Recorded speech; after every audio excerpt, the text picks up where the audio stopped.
എന്ന് പറഞ്ഞാൽ മലയാറ്റൂരാണ് പോയത്. തീർത്ഥാടന യാത്രയായിരുന്നു. അപ്പം വരുന്ന വഴിക്ക് നമ്മൾ കോടനാട് എന്ന് പറഞ്ഞൊരു സ്ഥലത്ത് ആന വളർത്തുന്നൊരു കേന്ദ്രത്തിൽ വന്നാണ്. അപ്പോൾ ഇവിടെ ആദ്യം തന്നെ കയറി വരുന്നിടത്ത് ഡിയർ പാർക്കാണ്. മാനുകൾ എന്നെ അഴിച്ചു വിട്ട് വളർത്തുന്ന ഒരു ഇതാണ്. നമുക്കത് ആദ്യം കാണാം. കഴിഞ്ഞ ആനയുടെ കുളിയും ആനയുടെ വളർത്തുന്ന സ്ഥലങ്ങളും ഒക്കെ കാണാം. നല്ലൊരു ആംബിയൻസ് ആയിട്ടുള്ള ഓടകളൊക്കെ വെച്ച് സെറ്റ് ചെയ്തേക്കുന്ന നല്ലൊരു വീടുകളും ഒരുപാട് ശലഭങ്ങളുള്ളൊരു കേന്ദ്രമാണിത്. നമ്മൾ കയറി വരുമ്പോൾ തന്നെ ഒത്തിരി ബോർഡുകളുണ്ടെങ്കിൽ ഇതാണ് ഡിയർ പാർക്ക്. നിങ്ങൾ മലയാറ്റൂരൊക്കെ തീർത്ഥാടനം വരുന്നവരാണ്, അങ്കമാലിയൊക്കെ വരുന്നവരാണെങ്കിൽ വളരെ അടുത്താണ്. ഏകദേശം ഒരു 10-12 കിലോമീറ്റർ ചുറ്റളവിൽ സ്ഥിതി ചെയ്യുന്നതാണ് കോടനാട് എന്ന് പറഞ്ഞ ഈ ആന വളർത്ത് കേന്ദ്രം. ഈ ആന വളർത്ത് കേന്ദ്രത്തിൽ മാനുകളെ വളർത്തുന്ന ഒരു സെപ്പറേറ്റ് ഏരിയ തന്നെയുണ്ട്. അപ്പോൾ അതാണ് നമ്മൾ ആദ്യം കയറി വരുന്നത് കാണുന്നത്. നമുക്ക് ഇത്രമാത്രം കാണാൻ പറ്റുമെന്നറിയില്ല. ഞങ്ങൾ എല്ലാവരും ചെയ്തിട്ട് നമുക്ക് നോക്കാം. ഞങ്ങൾ ദൂരെ ഒരു ഷെഡിൽ ഒത്തിരി മാനുകളുണ്ട്.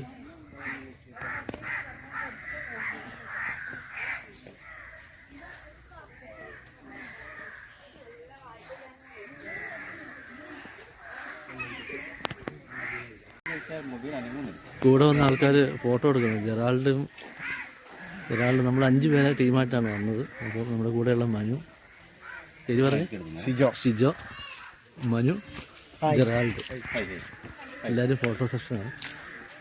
ഒത്തിരി സ്ഥലത്തേക്ക് വന്നിരിക്കുകയാണ്. കണ്ടോ, സാമ്പാർ ഡിയർ എന്ന് പറഞ്ഞൊരു ഇതാണ്. നമ്മുടെ നാട്ടിലെ മലാൻ എന്നറിയപ്പെടുന്ന, മലയാള ഭാഷയിൽ പറഞ്ഞാൽ മലാൻ എന്നാണ് നമ്മുടെ നാട്ടിലൊക്കെ അറിയപ്പെടുന്നത്. പുള്ളിയൊന്നുമില്ലാത്ത കുറച്ച് വലിപ്പം കൂടിയ ഒരു വെറൈറ്റിയാണ് ഈ മാൻ. നമ്മളിപ്പോൾ ആദ്യം കണ്ടതിന് പുള്ളിയുള്ള ഇതാണത്, അടിയർ. ഇതിന് ഒരു എന്നാ പറയുന്നത്, ഒരു ഡാർക്ക് കളറോട് കൂടിയിട്ടുള്ള ഒരു വലിപ്പമുള്ളതാണ്. ഏകദേശം 320 കിലോ 220 കിലോ വരെ ഈ ഡിയറിന് തൂക്കം പറ്റും. നമ്മൾ ആദ്യം കണ്ടതിന് 85 കിലോ ആണ് വരുന്നത് മിനിമം.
ഒരേ സമയത്ത് 5 പേർക്ക് കയറാൻ പറ്റുള്ളൂ.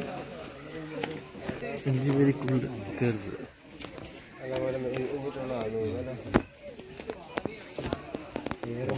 കയറുന്നത്.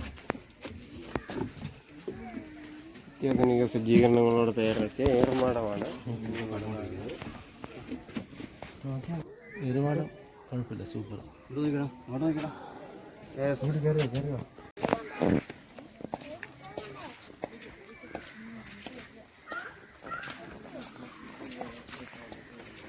അപ്പോൾ അങ്ങനെ കോടനാട് ആന വളർത്ത് കേന്ദ്രത്തിലെ ബ്ലോഗ് ഇവിടെ അവസാനിക്കുകയാണ്.